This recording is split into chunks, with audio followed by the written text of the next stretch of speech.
या राज्यातील मराठा समाजाला कायमस्वरूपी टिकणारं आरक्षण देण्याचा शब्द महाराष्ट्राचे मुख्यमंत्री शिंदे साहेबांनी मराठा समाजाला दिला होता। तो शब्द पूर्ण करण्यासाठी त्यांनी गेल्या 20 तारखेला 16 तारखेला विशेष अधिवेशन बोलवून त्याच्यामध्ये मराठा समाजाला SC-BCचं 50%च्या वरती 10% आरक्षण देऊन त्या ठिकाणी मराठा समाजाला टिकणारं आरक्षण दिलेलं आहे। त्याचप्रमाणे हा कायदा पास होत असताना OBCच्या आरक्षणाला कुठलाही धक्का लागणार नाही असाही शब्द त्याने आम्हाला दिला होता। तो कायदा आम्ही त्याचा अभ्यास केल्यानंतर आमच्या असं लक्षात आलं की त्या कायद्यामध्ये OBCच्या आरक्षणाला त्यांनी कुठल्याही परिस्थितीत धक्का लावलेला नाही आणि OBCच्या आरक्षणाला धक्का न लावता मराठा समाजाला 50%च्या वरती वेगळा वर्ग 10% आरक्षण दिल्याबद्दल आम्ही पुन्हा एकदा महाराष्ट्र सरकारचं आम्ही अभिनंदन करतो। शिंदे साहेबांचं सुद्धा आम्ही अभिनंदन करतो आणि त्यांना शुभेच्छाही देतो आणि मराठा समाजाला आम्ही शुभेच्छा देतो की आता बऱ्याच प्रतीक्षेनंतर आपल्याला आता हे टिकणारं आरक्षण जे आहे ते या ठिकाणी आपल्याला मिळालेलं आहे आणि ते आता मराठा समाजाने त्याचा स्वीकार करून आता पुढे महाराष्ट्रामध्ये जे आहे पुन्हा एकदा शांती प्रस्थापित होण्यासाठी सर्वांनी मदत करावी अशा प्रकारचे आव्हान जे आहे मी मराठा समाजाला सुद्धा करत आहे। या ठिकाणी हे बिल जे आहे ते कोर्टामध्ये नाही टिकणार आहे असा बराच वाद घातला जात आहे, परंतु 22 राज्यामध्ये हे टिकलेलं आहे आणि विशेष हे करून त्यांनी एक्सेप्शनल पॉलिसी दाखवून ते टिकवण्याचा मार्ग जो आहे तो प्रयत्न महाराष्ट्र सरकार करणार आहे आणि ते हे बिल जे आहे हे टिकावं अशी सुद्धा आम्ही अपेक्षा करतो। अशा शुभेच्छा आम्ही महाराष्ट्र सरकारला आम्ही देतो। हे बिल जरी पारित केलं असलं तरी एकीकडं OBC समाजाला ह्या बिलामध्ये दिलासा मिळालेला आहे, परंतु दुसरीकडं जे काय 57 लाख कुणबी नोंदी ज्या आहेत त्या कुणबी नोंदीच्या माध्यमातून जे मराठा समाजाचं कुणबीकरण जे सुरू आहे त्याला मात्र OBCचा जो आहे त्याला मात्र OBCचा ठाम विरोध या महाराष्ट्रामध्ये असेल।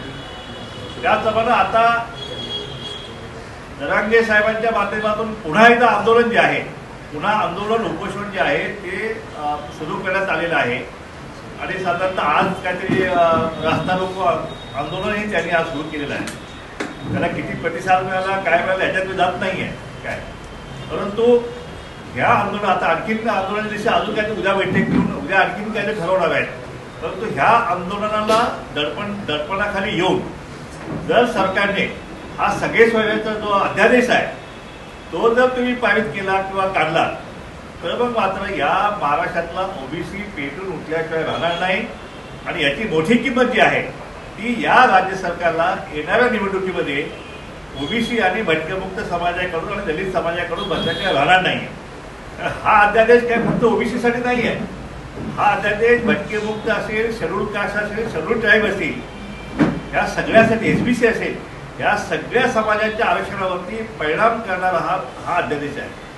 आणि शपथ घेतली की SC होणार की मी शपथ घेतली की गायकवाड साहेब SC मध्ये आहेत आणि त्यांना SCचं आरक्षण मिळणार, कुणाला STचं आरक्षण मिळणार, म्हणजे इतका सावळा गोंधळ जो आहे तो या अध्यादेशामुळं उडणाऱ्या महाराष्ट्रामध्ये आणि म्हणून याला नुसतं OBCच नाही तर दलित संघटना सुद्धा याला विरोध केल्याशिवाय राहणार नाहीये आणि महाराष्ट्र शासनानं जे आहे अतिशय खबरदारी सावधगिरी बाळगावी आणि आम्ही इशारा देत आहे की हे पाऊल जे आहे हे पाऊल आता महाराष्ट्रात उचलू नये आणि ताबडतोब जे आहे कुणबीचं दाखले देणं जे आहे ते आता महाराष्ट्र शासनानं थांबवावं, कारण आता तुम्ही सरसकट सगळ्या मराठा समाजाला 10% आरक्षण दिलेलं आहे। लोकसंख्येच्या प्रमाणात तसं बघायला तर त्यांचं ते जास्तच आहे ते, पण तरी सुद्धा त्यांना दिले ना त्यांनी समाधानी व्हावं। आम्ही त्यांना विरोध करणार नाहीये आणि आमचा पाठिंबाच राहील आहे, पण हे कुणब्यांचं दाखले देऊन पुन्हा मराठा समाज जो आहे तो या OBC मध्ये घुसवण्याचा प्रकार जो आहे तो मात्र ताबडतोब थांबवणं अतिशय आवश्यक आहे। या ठिकाणी आता सोमवारपासून अधिवेशन होत आहे, मराठा समाजासाठी विशेष अधिवेशन घेतलं। आता अर्थसंकल्पीय अधिवेशन या सरकारचं शेवटचं अधिवेशन हे आहे ते या ठिकाणी आता होत आहे। या अधिवेशनामध्ये आमचे सरकारकडे मागणं आहे की या अधिवेशनामध्ये आता ज्या OBCचा जो निधी जो आहे, कारण अर्थसंकल्पीय अधिवेशन आहे त्यामुळे OBCला निधी जो आहे जो तुम्ही अण्णासाहेब पाटील महामंडळामार्फत जो विधी निर्मिती केला 70,000 मराठा समाजाच्या कॅन्डिडेटला 15-15 लाख बिनव्याजी दिलेले आहेत. अशा प्रकारचा निधी जो आहे तो ओबीसी महामंडळाला देऊन किंवा शाबळ पेजे महामंडळ असेल या महामंडळांना देऊन हा बॅकलॉग जो आहे निधीचा जो आहे तो या ठिकाणी भरून काढला जावा. अशा प्रकारची मागणी आमची अजितदाराकडे आहे, सरकारकडे आहे. अर्थसंकल्पीय अधिवेशन आहे त्यामध्ये ही तरतूद करावी. नुकतंच गेल्या 15 दिवसापूर्वी या महाराष्ट्र शासनानं आमची गेल्या 3 वर्षापासून मागणी होती की 12 बलुतेदारांसाठी विशेष असं महामंडळ जे आहे आर्थिक महामंडळ स्थापन करावं. ते त्यांनी संत गाडगेबाबा महाराजांच्या नावाने आर्थिक विकास महामंडळ स्थापन केलं आहे. त्याबद्दल आम्ही त्या निर्णयाचं आम्ही स्वागत करतो. परंतु त्यांना निधी मात्र काही दिलेलं नाही. म्हणून आम्ही मागणी करत आहे की संत गाडगेबाबा महाराज जो आहे ते 12 बलुतेदार महामंडळासाठी सुद्धा एक विशेष असे 100 कोटी रुपयाचा निधी जो आहे तो या महामंडळामध्ये या आर्थिक अधिवेशनामध्ये त्यांनी डिक्लेअर करावा. त्याचप्रमाणे महाज्योतीचा आहे, त्यानंतर साथी आहे. हे सगळे विद्यार्थी आता संपावरती आहेत. ते आंदोलन करतायत की त्यांना निधी नाही म्हणून त्याची फेलोशिप थांबवलेली आहे. त्यांनी गेल्या वर्षी 1250 विद्यार्थ्यांना त्यांनी PhDची फेलोशिप दिली होती. पण ह्यावेळी फक्त 200 लोकांना द्यायचं म्हणून सांगितले. कारण का आता महाराष्ट्राच्या तिजोरीमध्ये खडखडाट आहे. परंतु आमची मागणी आहे सरकारकडे की आता मात्र तुम्ही मराठा समाजाचं हे 8 दिवसात सर्वेक्षण करायला तुम्ही 350 कोटी रुपये देऊ शकता.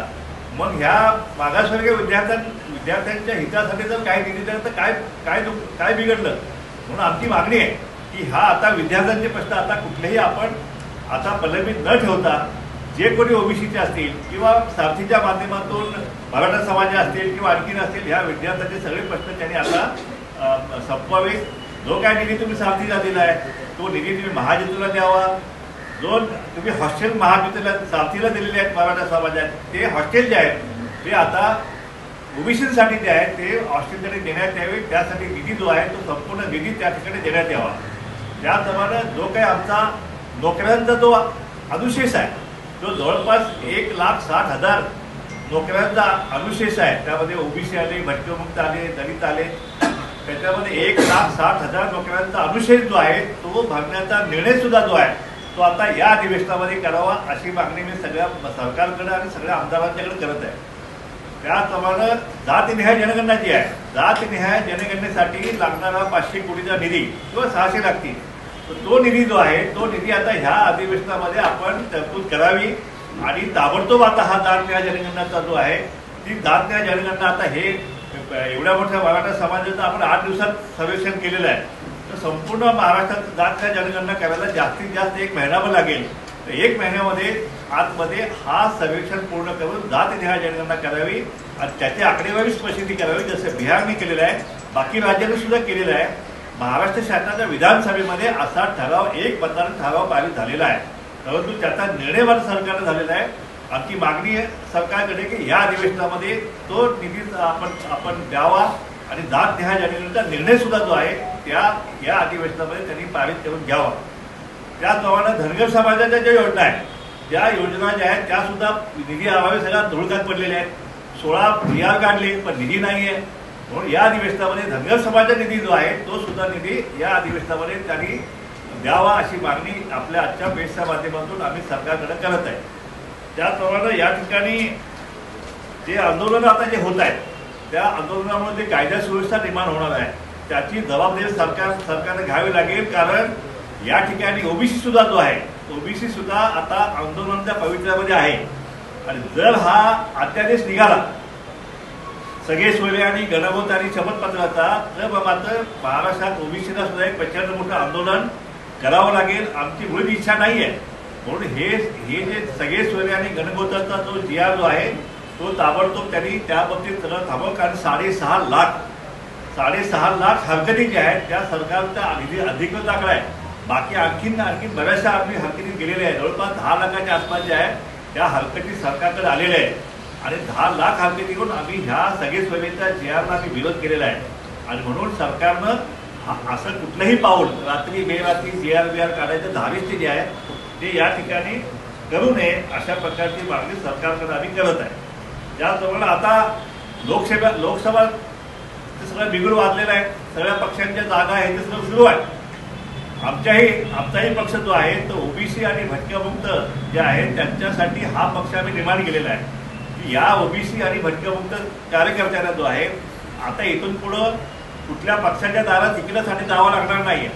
कारण आता स्वतंत्र पक्ष निर्माण केलेला आहे आणि त्यामुळं आता या ठिकाणी आमच्या आरक्षणाचा समावेश करण्याची म्हणजे आरक्षणाची लढाई जी आहे ती आता ओबीसी भटकेमुक्त दलित जो आहे तो आता मतपेटीतून लढल्याशिवाय राहणार नाही.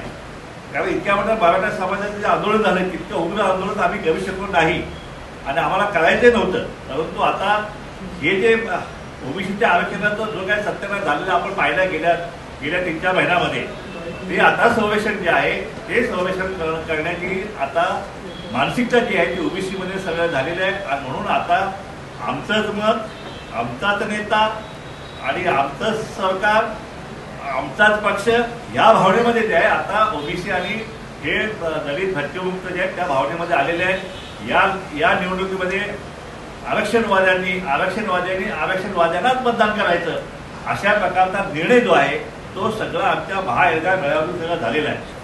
आता या ठिकाणी या लोकसभेच्या निवडणुकीच्या माध्यमातून आता बारामती जे आहे बारामतीला या ठिकाणी 2 प्रस्थापित जे आहेत एकमेकांवर उभारण चित्र आहे. परंतु त्या 2 प्रस्थापितांच्या विरुद्ध विस्थापित सुद्धा जे आहे म्हणजे ओबीसीचा सुद्धा उमेदवार जो आहे तगडा उमेदवार त्या ठिकाणी येणार आहे. येत्या आठवड्याभरामध्ये सगळ्या कार्यकर्त्यांशी बोलून जवळजवळ 6 उमेदवारांची यादी आपल्याला आलेली आहे, नावं आलेली आहेत. पण त्यातला योग्य उमेदवार जो आहे तो आम्ही निवडू आणि एक चांगला उमेदवार जो आहे तगडा उमेदवार जो आहे त्या ठिकाणी आम्ही देऊ. आणि यावेळी पहिल्यांदा महाराष्ट्रामध्ये प्रस्थापितांविरुद्ध विस्थापित जी आहे ती लढाई आपल्याला बारामतीमध्ये झालेली दिसेल. इतर सगळे 48 जागावरती आमचे उमेदवार जे आहेत ते लढण्याच्या आमच्या तयारीत आहेत. सगळीकडून पूर्णपणे वातावरण जे आहे असं झालंय की ओबीसी आणि भटकेमुक्त दलित जे आहे आता आरक्षणवादी हे आरक्षणवाद्यालाच मतदान देणार. ही जवळपास 80% लोकसंख्या जी आहे वोट बँक जी आहे ती आरक्षणवादी आहे. आणि म्हणून आता दलित आमच्यासोबत येत आहेत. या ठिकाणी आता 26 तारखेला आमचा मेळावा आहे. त्या ठिकाणी दलित ओबीसी आणि भटकेमुक्त अशा एकत्रित मेळावा जो आहे 4था मेळावा आता या ठिकाणी परभणी होत आहे. त्या ठिकाणी प्रकाश आंबेडकर साहेब आहेत, आम्ही सगळे नेते मंडळी आमचे गायकवाड सगळे आहेत त्या ठिकाणी स्थानिक नेते आहेत. अशा प्रकारे दलित ओबीसी हा जो एकत्रित मेळावा जो आहे महाएल्गार मेळावा जो आहे तो आता परभणीमध्ये होत आहे. आणि ह्या सगळ्या मेळाव्याच्या माध्यमातून एक मोठी क्रांती जी आहे ती या महाराष्ट्रामध्ये होऊ घातलेली आहे. आणि माझ्या मते येणाऱ्या निवडणुकीमध्ये या ठिकाणी लोकसभा असेल किंवा विधानसभा असेल पूर्ण ताकदीने जे आहे ओबीसी आणि दलित बांधव जे आहे ही निवडणूक या ठिकाणी लढणार आहे. या ठिकाणी आमचे भटक्यामुक्तांचे नेते गायकवाड साहेब आहेत. ती गायकवाड साहेब आपल्याला भटक्यामुक्तांच्या विषयी जे आहे ते या ठिकाणी आपल्याला आपल्या मागण्या मांडतील.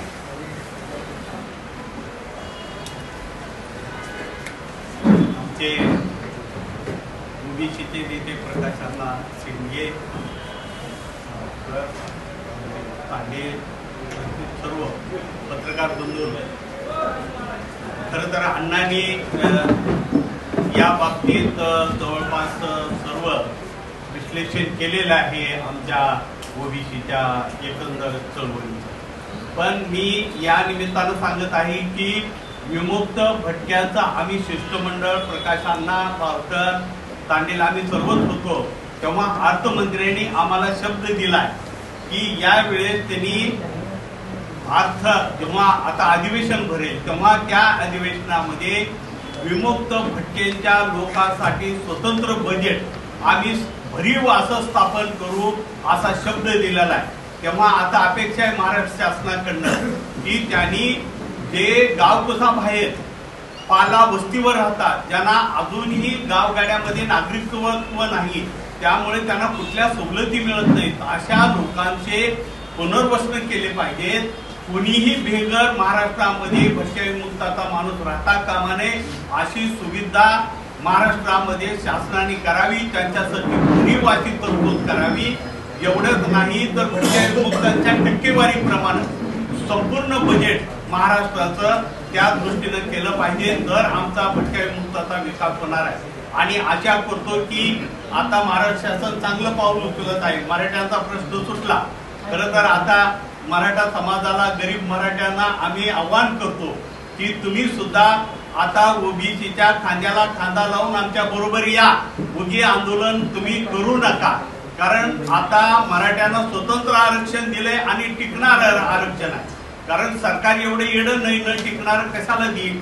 एकदा त्यांनी रपटी खाल्ली, आता त्यांनी सर्व काही गोष्टीचं कायद्याचं पालन करून दिलंय. तेव्हा मराठा समाज आणि ओबीसी समाज हा कुठलाही ताणतणाव महाराष्ट्रामध्ये होऊ नये. शाहू महाराजांची आणि फुलेंची, बाबासाहेब आंबेडकरांचा हा महाराष्ट्र आहे, ही नगरी आहे. तेव्हा स्वास्थ्य बिघडू नये, विद्यार्थ्यांचे नुकसान होऊ नये.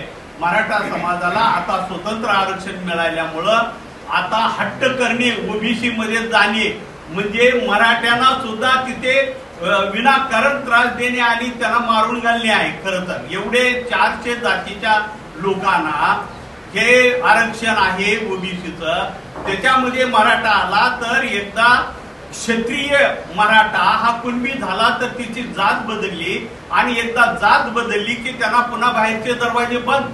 मग मराठ्यांचं किती मोठं नुकसान होईल कायमस्वरूपी. ही फक्त कुणबी म्हणूनच त्यांना सवलत राहणार, ईडब्ल्यूएसचं मिळणार नाही, मराठ्याचं मिळणार नाही, ओपनचं मिळणार नाही. तर हे मराठ्यांनी नुकसान करून घेऊन जिद्दीला पडून खरं तर काय असं करतात. मराठा समाजामध्ये अनेक वैचारिक विद्वान आहेत, त्यांनी या गोष्टीचा विचार करावा. उद्या एखादी कुणी माणूस उठणार आहे आणि दिल्लीची राजधानी लई लांब पडलेली आहे, ती मुंबईला आणून बसवा म्हणल्यासारखा प्रकार आहे. खरं तर ओबीसी मध्ये आरक्षण द्या म्हणजे दिल्लीचं सरकार मुंबईमध्ये आणून बसवा, असं काय मागणी असते का. आणि म्हणून अशी मागणी न करता, मराठा समाजाचं नुकसान न करता आमच्या भटक्या विमुक्तांचा विचार करा ना. आम्ही आजही गाव कसा बाहेर गाडवं डुकरं राखत बसलोय, आम्हाला अजून प्रतिनिधित्व नाही. जवळपास 4 कोटीपेक्षा अधिक लोक मूळ भटक्या विमुक्तांचे आहेत. वडरांचा, कैकाड्याचा, रामुशाचा, बेलदारांचा एक आमदार खासदार बियाला महाराष्ट्रामध्ये नाही. त्याला काहीतरी मिळू द्या. आमचं म्हणणं आहे, अण्णा आता येणाऱ्या काळात ओबीसीची मागणी संपूर्ण मंडल आयोग लागू करण्याची आता येणाऱ्या काळात आपल्याला लढाई करावी लागेल. आणि ओबीसी मध्ये महाराष्ट्र शासनाला आमची विनंती आहे की आता कुठल्याही अंगाने आमच्या ओबीसी मध्ये कुठलाही वर्ग शिरू नये. खरं तर कुणबी हे कोकणातला कुणबी खरा ओळखला जातो. कुणबी जात आहे, कुणबी हा इतर ठिकाणी व्यवसाय आहे. आणि म्हणून मराठा नाव असेल आणि पुढे कुठं कुणबी असेल. कुणबी म्हणजे कुळो मारून बी पेरणारा, आणि कुळो मारून बी पेरणारे माणसं ब्राह्मण आहेत, मारवाडी आहेत, उद्या तेही आमच्यामध्ये येतील. म्हणून याला ताबडतोब महाराष्ट्र सरकारने बांध घालावा आणि पुन्हा कुठलाही वर्ग ओबीसी मध्ये कुठल्याही अंगाने नावधार्य करून येऊ नये याची काळजी घ्यावी. आणि आमचं वसंतराव नाईक विकास महामंडळाला अर्थमंत्र्यांनी जास्तीत जास्त निधी देऊन एकही पाल आता इकडे तिकडे राहणार नाही आणि बेघर राहणार नाही आणि शिक्षणापासून वंचित राहणार नाही अशी महाराष्ट्राने भटक्या विमुक्तांची सोय करावी आणि भरपूर तरतूद करावी. आणि आमचेही प्रतिनिधी निवडून कसे येतील. आता अण्णा तर आम्हाला ओबीसीची आमची पक्ष झाल्यामुळे अण्णा आम्हाला नक्कीच आमच्या टक्केवारीप्रमाणे भटक्या विमुक्ताला तिकीट देऊन आमचा 1-2 जरी खासदार झाले, 10-20 जरी आमदार झाले, अण्णा एवढंच सांगतो की भटक्या विमुक्ताचा तुमच्या पक्षाला संपूर्ण आम्ही सहकार्य करू आणि आमचे 10-15 तरी आमदार तुम्ही निवडून आणा, वडराचे, कैकाडीचे, रामुशाचे, हे आशा करतो. आणि तुम्हा सर्वांनी या ठिकाणी आला त्याबद्दल परत एकदा भटक्या विमुक्तांच्या प्रश्नाबद्दल मी इथे समाप्त करतो. काय प्रश्न विचारायचे तुम्हाला? तुम्ही ओबीसीच्या निधीचं बोलला. अजित पवारांनी अनेक वर्ष ओबीसीचा निधी थांबवला असं जितेंद्र आव्हाडांचा आरोप होता. त्याविषयी तुमचं काय म्हणणं? तुम्ही अनेक वर्ष विधिमंडळ सदस्य होता. पण गेले अनेक वर्षांचा अर्थसंकल्पाचा जर आपण अभ्यास केला तर त्याच्यामध्ये ओबीसी, भटकेमुक्त, धनगर समाज ह्या सगळ्यांच्यावरती सगळ्या निधींना कातडी लावण्याचं काम जे आहे ते त्या ठिकाणी झालेलं आहे. दुसऱ्या गोष्टांचा पाऊस मात्र पडतो. एका अधिवेशनामध्ये धनगर समाजाला 10,000 कोटी रुपये तर त्या ते शेळ्या मेंढ्यांना अनुदान काय ते जाहीर केले त्यांनी. बघतो तर इथं व्हाईट बुकमध्ये इथल्याही तरतूद नाही आणि केंद्राच्या सुद्धा अर्थसंकल्प तरतूद नाही. म्हणजे अशा काही घोषणा करायच्या दुसऱ्या अधिवेशनामध्ये की तो समाज एकदम टेकावर उठला पाहिजे. म्हणून अशा प्रकारच्या नुसत्या घोषणांचा पाऊस मध्ये पडतो, पण वास्तविक निधी जो आहे तो निधी या ठिकाणी दिला जात नाहीये, हा आमचा आक्षेप आहे. मग त्या ठिकाणी जयंत पाटील त्या काही 8 वर्ष अर्थमंत्री होते, त्यात अजितदादा होते, आणखीन होते, जे जे कोणी अर्थमंत्री होते त्या सगळ्यांनी ओबीसी भटकमुक्त जे आहे आणि ह्या सगळ्या मागासवर्गीयांच्या सगळ्या निधीला त्यांनी कात्री लावण्याचं पाप मात्र केलेलं आहे.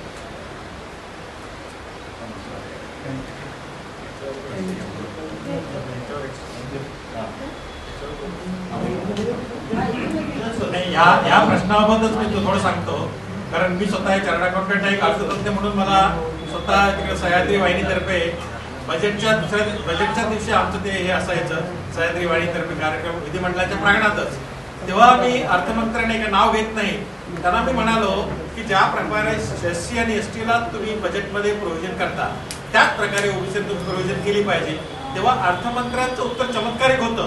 ते अर्थमंत्री असं म्हणालं SC ST ला प्रावधान ह्याच्यातच आहे, घटनेतच आहे, परंतु ओबीसीला जर प्रोव्हिजन केली तर आम्हाला कुठली डेव्हलपमेंट करता येणार नाही. म्हणजे एवढं विरोधाभास या अर्थमंत्र्यांच्या डोक्यात भरलेला आहे. असं आहे.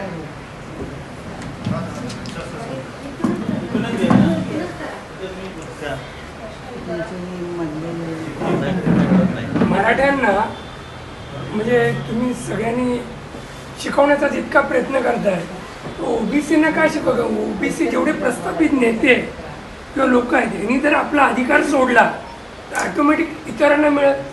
आज भुजबळ 2000 कोटीची प्रॉपर्टी आहे, पण तरी ते आपला अधिकार सोडत नाही आहेत. तसं तुम्ही जे प्रस्थापित नेते आहेत किंवा प्रस्थापित लोक आहेत ह्यांनी जर अधिकार सोडला तर ऑटोमॅटिक खालच्या लोकांना त्याला अधिकार मिळत. 70,000 कोटी कुठे आणि 2,000 कोटी? 70,000 कोटी पुण्याचं आहे, तुम्हाला 2,000 कोटी दिसायला लागले. उदाहरण दिलं हो, एक उदाहरण दिलं. प्रस्थापित लोक, तुम्ही पण जर प्रस्थापित असेल तुम्ही पण सोडा, खालच्या लोकांना अधिकार मिळून द्या. ठीक आहे. मी ह्याचं उत्तर असं आहे की हे आरक्षण जे आहे हे काही आर्थिक समस्यासाठी नाहीये. हे आरक्षण कशासाठी आहे? धनगर बसला जेवाया टाका संघ शेवाया. धनगराचं येड 12 वाजेपर्यंत जात नाही. कुंभाराबद्दल वाईट बोललं जातं खेड्यामध्ये. पुन्हा नंतर न्हाव्याचं तोंड बघून म्हणतात, धोब्याचं तोंड बघून म्हणतात. हे नाही, हाच मुद्दा आहे.